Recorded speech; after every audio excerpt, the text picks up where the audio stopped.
আসসালামু আলাইকুম দর্শক, সবাই কেমন আছেন? আশা করি সবাই ভালো আছেন। বাইরে প্রচণ্ড বৃষ্টি। এই বৃষ্টির সময় ছাগলের ঘাস নেই, খাওয়ানোর মতো কিছু নেই। এখন কি করব, তাই কিছু খড় কেটে দিলাম। দেখলাম ওদের তো জান বাঁচানো লাগবে নাকি, ওদের দিয়েছি, দেখেন কত সুন্দরভাবে খাচ্ছে।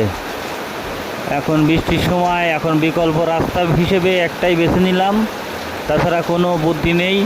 এখন ওদের তো যান বাঁচানো লাগবে।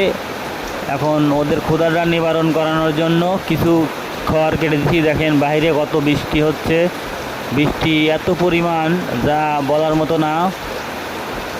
এখন এই বৃষ্টির সময় ওদেরকে কিছু দিতে হবে। তো ডালও তো কাটতে পারছি না যে ডাল কেটে দেব, এখন না পেরে কিছু খড় দিয়েছি।